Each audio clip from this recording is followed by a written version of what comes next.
Okay, in terms of a couple of um, little helps with hooking techniques sometimes, um, I'm talking now about using a fine cut, a 3 or a 4, and oftentimes you find that you want to do a straight line, okay, only that straight line is printed diagonally on your pattern.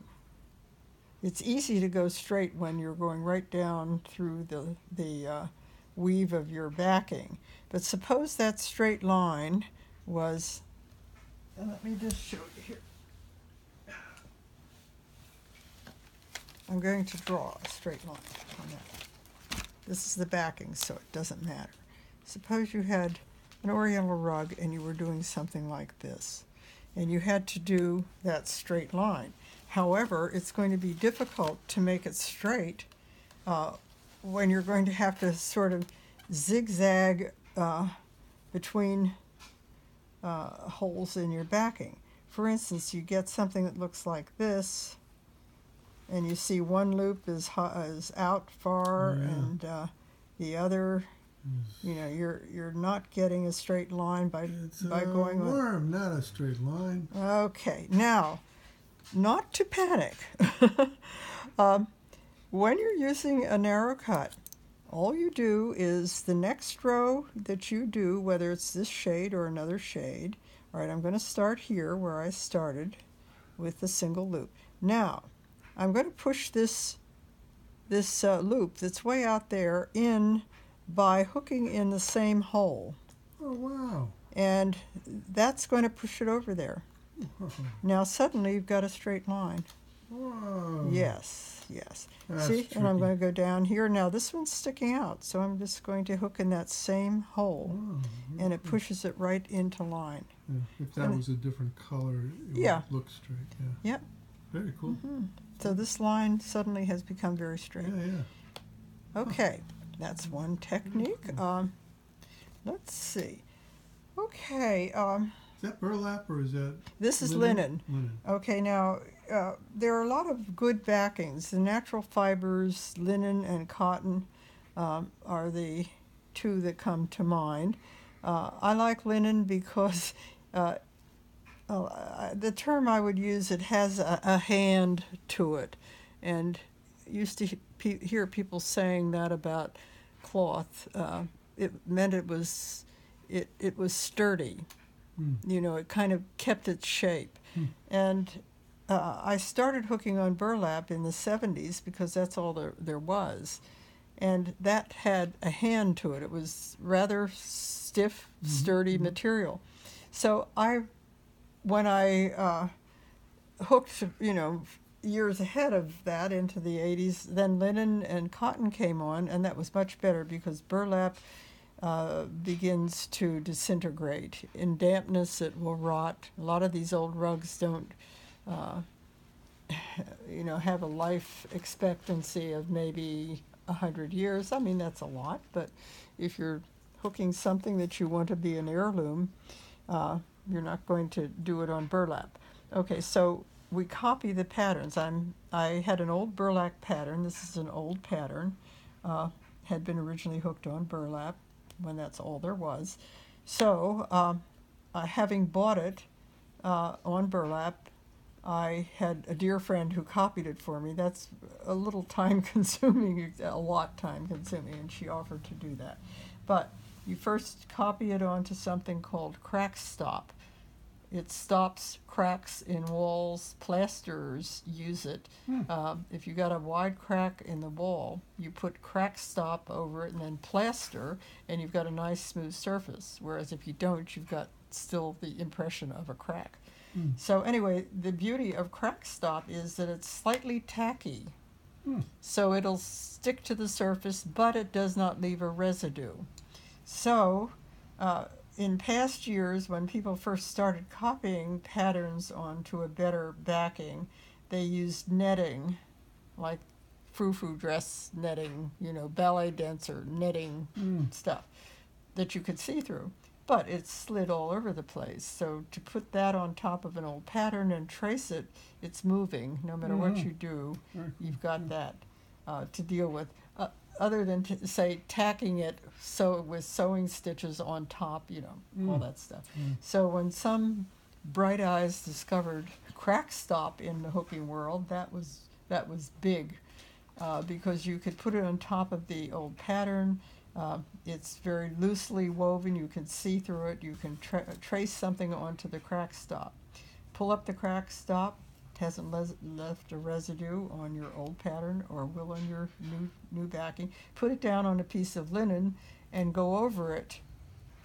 That's what this had been done. Go over it, and it goes right through the crack stop, loosely woven, and you have your pattern underneath. Now, you probably need to go over some spots. And actually, to go over it, it doesn't take you long at all.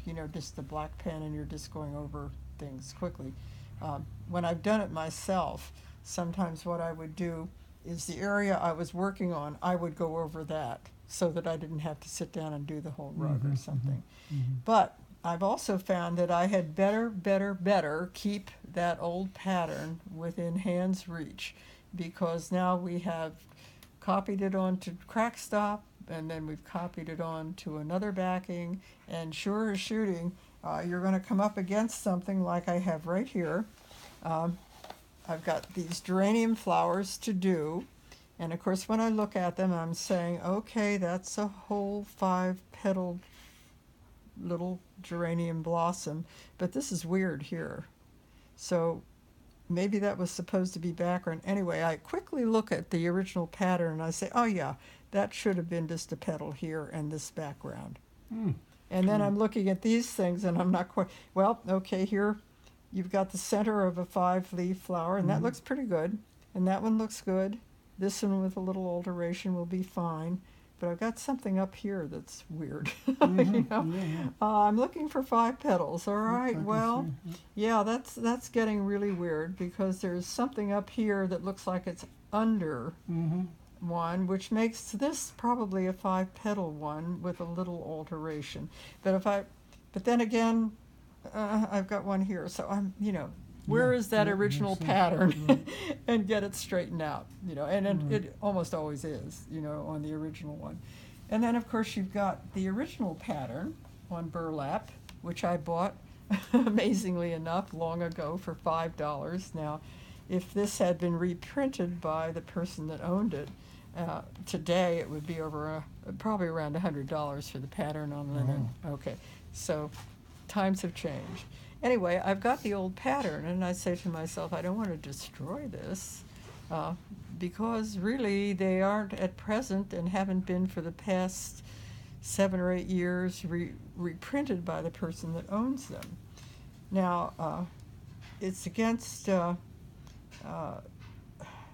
law, really, to take that copyright laws to resell that pattern to somebody, because I've already bought it and paid for it to the person who owned it and used it, even though I had to copy it to use it. I've only paid for one pattern to that person who deserves to have the income from it. You can't copy a book and right. sell it. Copyright things. So I would not sell it, ever. However, I'm not at a point where I want to destroy it, because if something happens to some of those patterns and to the woman that now has them, for one reason or another, it still exists. It still exists. So anyway, you get into a lot of weird things with copyright. Well, that makes sense. Wasn't there a big fire in one of the rug hooking museums? And yes, lost. you could lose all these kind of things, right? So it's a good idea never to destroy an old pattern, but be aware of the copyright laws. They're very convoluted, because we've had people from the copyright offices in Washington, D.C., lawyers come up and speak to our teachers' workshop in Massachusetts, and basically what they're saying is, if an artist is dead for 75 years, then his or her work is in the public domain.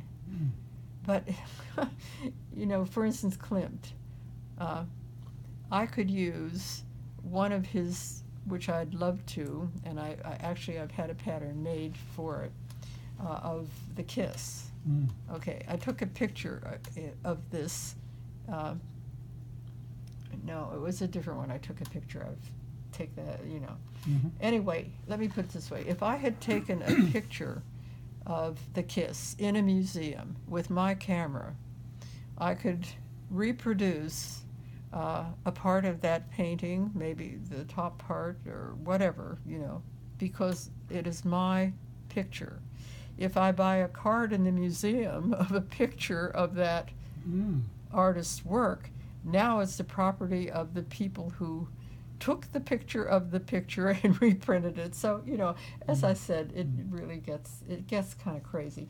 I think basically what I was hearing, if you are using something as convoluted as that for your own personal use, probably okay. If you're doing that to reproduce it and sell patterns of that, then you're in a little deeper So how long waters. has been since Pearl McGowan passed away? How is Pearl McGowan's patterns? Yeah, They are 75 owned. years. They are owned. She sold them to Old Sturbridge Village, and they reprinted them for many years. And then they decided to get out of the printing business and sold them to Cushing Company in Maine, who now owns Pearl McGowan Patterns. And you can order a Pearl McGowan pattern. Somebody owns the right to the patterns. So there is nowhere where you can legally take one of her. Suppose I had an old burlap copy of a Pearl McGowan pattern. All right, and my friend said, "Oh, I'd love to do that. Would you give me that old burlap and let me copy it?" Now, I've already copied it because I paid for it. I can't give it to her to copy because at this very moment she can order that pattern from the people who own it, and they must be given that opportunity, you know, to do it. It's illegal to do that kind of thing. However, it's a little fuzzy if you own the pattern and the people that have the rights to it aren't printing them, but legally it isn't, that you still can't do that. But you know, it's a little hard in your mind to say, well, you know, they are choosing not to print these patterns, but you know, still technically that's the way it stands. They own them. And that's happening not just once, but with several kinds of patterns, you know, several groups of patterns done by artists. Somebody has bought them, the rights to them, and for whatever reason, well, one of the reasons is they are old, stamped on paper, perforated patterns that they put out and roll ink over. All right, now after a while, those patterns have to be redone and reperforated, and if it's a very complex pattern, sometimes people never quite get around to doing that, you know. For instance, the Unicorn in Captivity for years was unavailable through Cushing, but then they discovered they could reprint it, I think, on monk's cloth, which is a white cotton backing, but they couldn't do it on linen anymore, which was darker and doesn't take the ink as quickly without reperforating it, which is a very complex pattern. Okay, that's something to do with patterns. I personally like the older patterns. They're much more detailed flowers. Like the Morris patterns and things Yes, like that? the William Morris Morris patterns, Istanbul, which Pearl did from. She traveled a lot, and she had been in Turkey and picked up a note card with that on it. It originally had been kind of silver on white. So to do it in color with a dark background is very different. But, you know, beautiful patterns that people really haven't taken the time to recreate anymore. And they were very time consuming. Yeah. Okay, let's stop there and resume in a while. Okay.